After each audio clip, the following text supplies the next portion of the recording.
I'm Russ Mitchell. The U.S. accuses Iran's top leaders of supplying powerful new explosives to attack American forces in Iraq. Lara Logan in Baghdad investigates. Harvard chooses a woman to be its next president. Tony Guida reports on the historic break with all-male tradition. Senators Obama and Clinton vying for the votes of African Americans. Michelle Miller examines the battle for loyalty of a key Democratic constituency. And the real thing? Joey Chena praises the conflicting claims over man-made diamonds. This is the CBS Evening News with Russ Mitchell. And good evening. The war of words between the U.S. and the Iranian government has taken yet another turn. Today, American military officials charged at the highest levels of Iranian leadership ordered Shiite militants in Iraq to be armed with armor-piercing roadside bombs that have killed more than 170 Americans. Chief Foreign Correspondent Lara Logan has the latest. This is the most lethal weapon used against American troops in Iraq. And it comes, U.S. officials say, straight from Iran. It's called an EFP, or explosively formed projectile. Just one by itself is enough to cause catastrophic damage. They're the most lethal form of IED that we've encountered here in Iraq so far. We were shown this EFP when it was found at the beginning of April last year.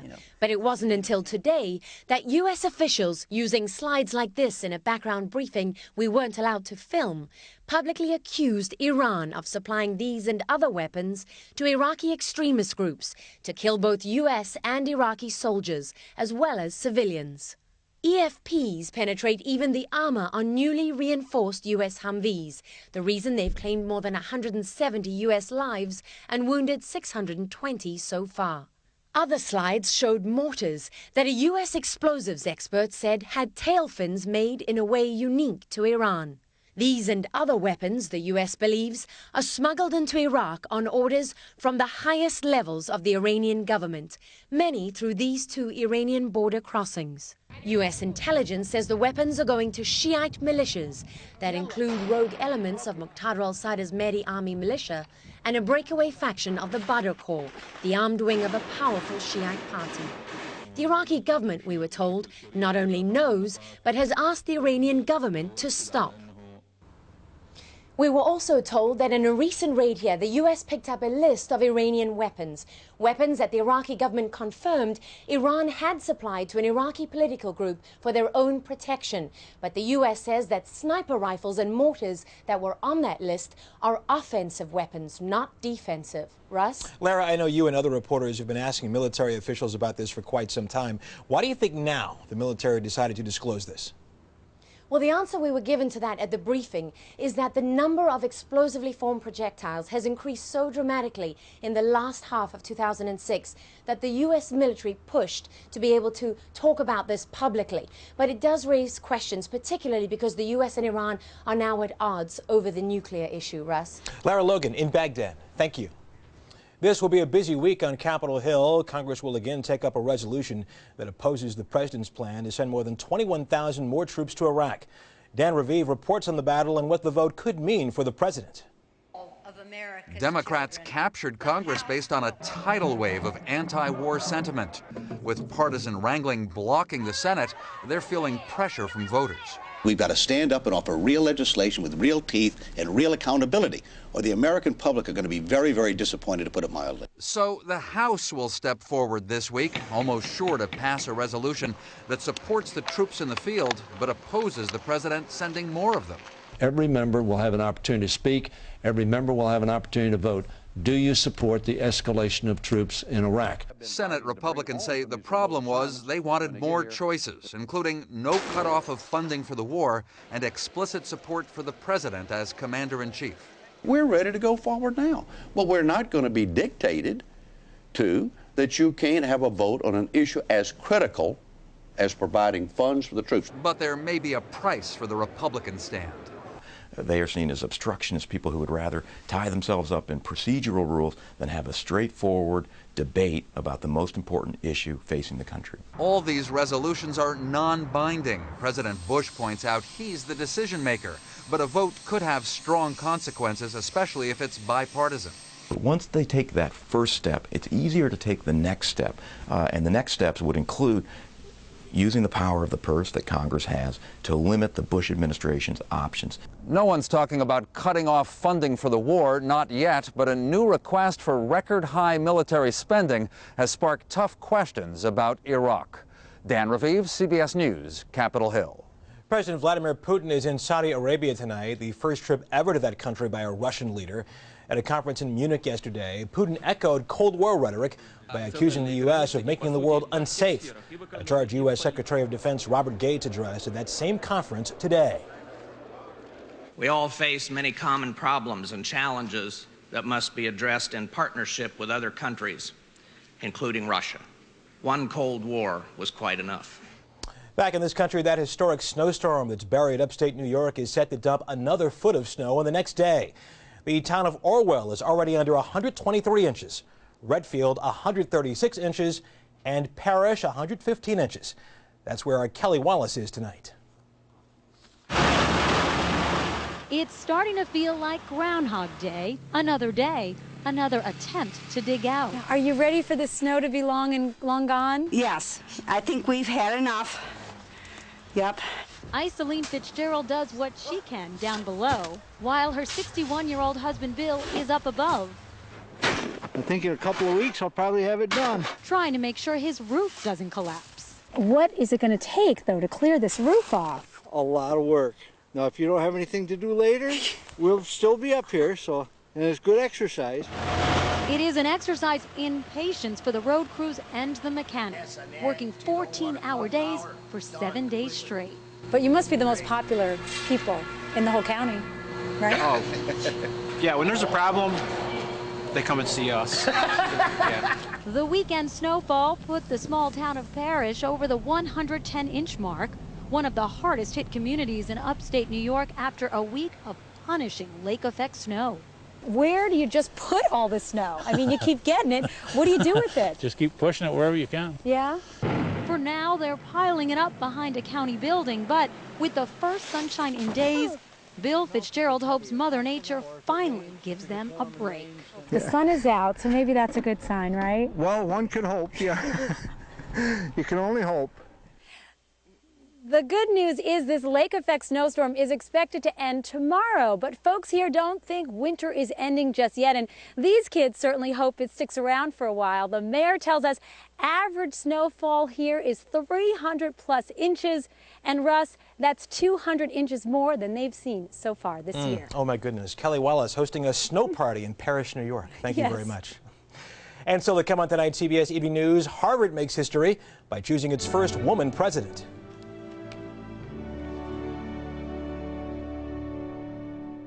Harvard University's president sparked controversy 2 years ago when he suggested women might have less ability than men in math and science. Well, today Harvard made history, selecting its first female president. Tony Guida reports. I can imagine no higher calling and no more exciting adventure than to serve as president of Harvard. For 371 years, Harvard's motto has been Veritas, truth. In its 372nd year, today, the renowned university confronted the truth of its history of 27 white male presidents and said, enough. Drew Gilpin Faust, a leading historian on the American South, dean of the Radcliffe Institute for Advanced Study, and perhaps most important, a woman, now takes command at Harvard. There are generations of women at Harvard and outside of Harvard that have worked for this moment and are celebrating this moment. Some of the same women, perhaps, who were protesting not long ago, outraged over comments by former President Lawrence Summers. He cited genetic differences between men and women as one possible reason for a shortage of top women scientists. Harvard's campus exploded. The faculty revolted. Summers turned to Dr. Faust for help. Now her appointment to replace Summers sends a powerful message, according to NYU's Catherine Simpson. Harvard is going to be even more receptive to women of all races and minorities of both genders. The university has a long way to go. The percentage of tenured women professors at Harvard lags far behind the average for American universities. In fact, Harvard's showing is the worst in the Ivy League. this has tremendous symbolic importance. And it's not about me, Drew Faust. It's about a particular moment and an unparalleled institution. Even though Dr. Faust will become the 4th female president in the Ivy League, this is Harvard, the oldest, richest, most storied university in the land. And to many, that means the shattering of the last glass ceiling in higher education. Dr. Faust is highly regarded for her skills at building consensus. It figures they will be well tested. Russ? Tony Guida, thank you very much. In soccer-crazed Italy, players showed up for games this weekend, but the fans didn't. Many professional games were played before empty seats by government order in response to riots last week that left a policeman dead. And so ahead on tonight's CBS Evening News, Obama versus Clinton, posing hard choices for African-American Democrats. It may be early on the campaign 08 calendar, but there's a hectic week ahead in presidential politics. Tomorrow, Rudy Giuliani visits California. Tuesday, former Massachusetts Governor Mitt Romney formally announces in Michigan. Senator John Edwards is in California on Thursday, and Senator Joe Biden plans a weekend swing through Iowa. Two of the most prominent Democratic hopefuls campaign today in key early contest states. As we hear from Michelle Miller, both candidates are competing for a block of the party's most loyal supporters. We're really happy. As Senator Hillary Rodham Clinton crisscrossed New Hampshire today, one of her top rivals campaigned in Iowa. Senator Barack Obama is not the first African American to run for president, but the early enthusiasm for his candidacy is unprecedented. If he didn't get in the race with all of the national and the international publicity that he's getting, he would hate himself for the rest of his natural life. But a recent CBS News poll suggests Obama can't count on blanket support from black voters. More white Democrats back Obama than voters of his own race. Because I'm black and he's black, people say, you really aren't going to support him? I said, hey, I know Hillary Clinton. New York Congressman Charlie Rangel says he has loyalty to think about, but for others, the choice poses a political dilemma. Mr. Obama has emerged as a symbol of the progress that we've made.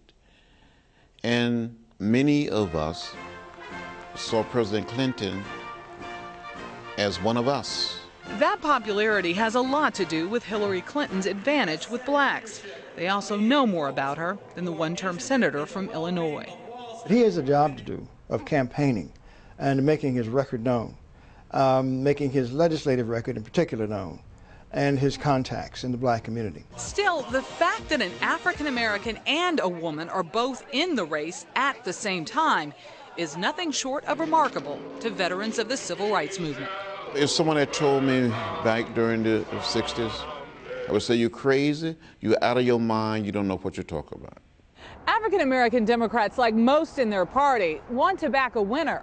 And right now, early polls show that most Democrats feel Senator Clinton has a better shot at the White House than Senator Obama.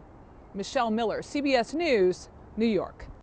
And Senator Obama talks about his White House bid in an exclusive interview with Steve Kroft later tonight on 60 Minutes. And just ahead on tonight's CBS Evening News, the college donation debate that could change the future of charitable giving.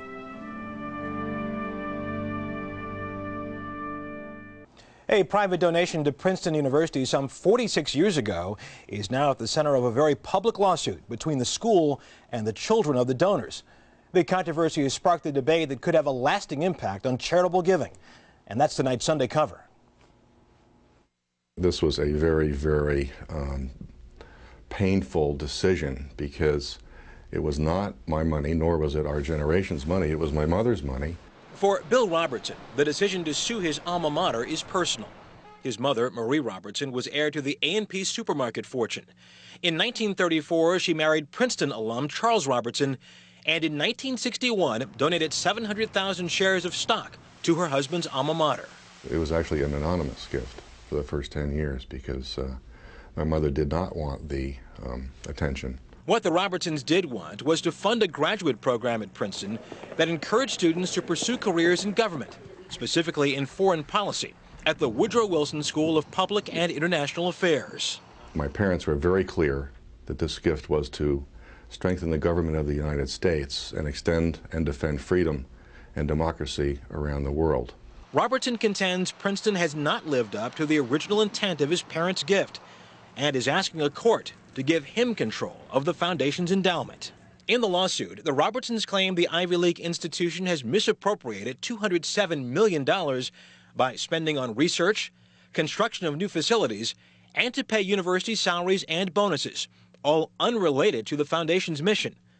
The stakes are high. His parents' original gift in 1961 of $35 million is now worth an estimated $700 million.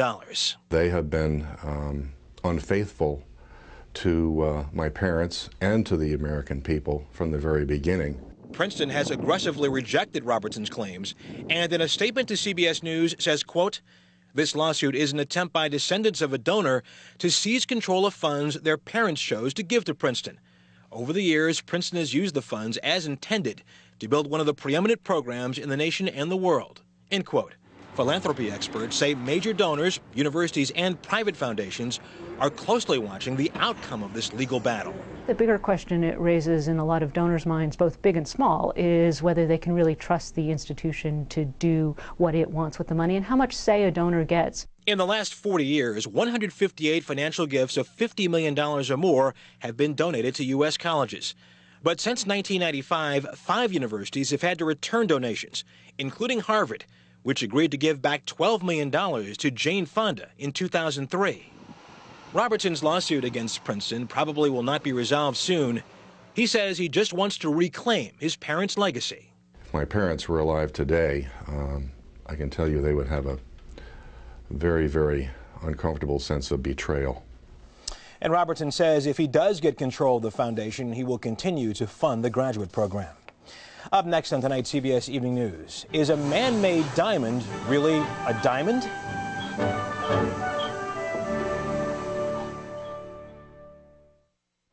Couples in the Philippines today tried to kiss their way into the Guinness Book of Records in a promotion for Valentine's Day. Fireworks went off as more than 6,000 couples locked lips to challenge the record held by Hungary. The Kiss Fest was sponsored by a toothpaste company.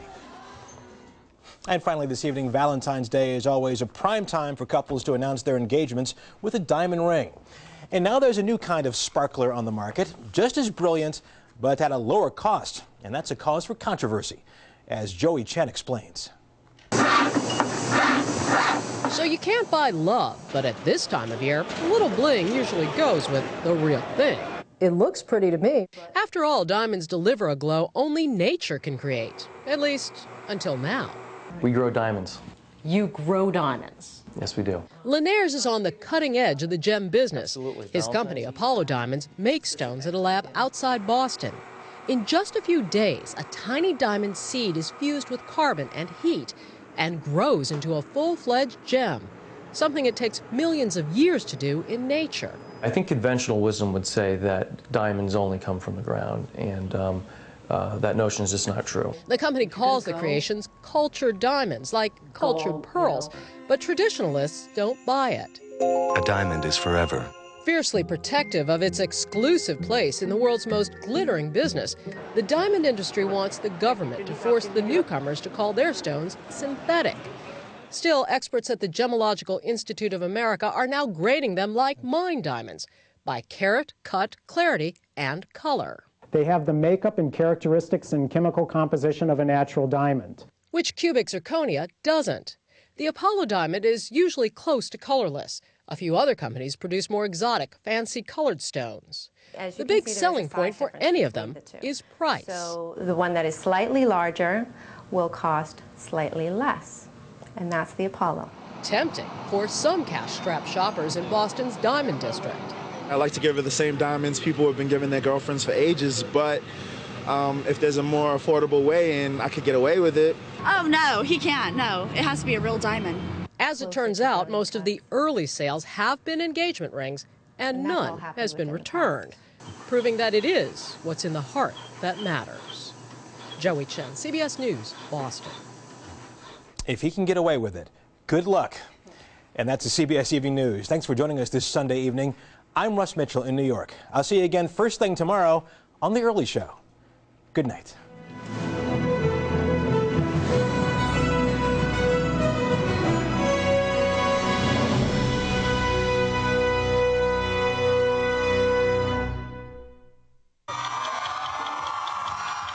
What's all the excitement about? Barack Obama. Why?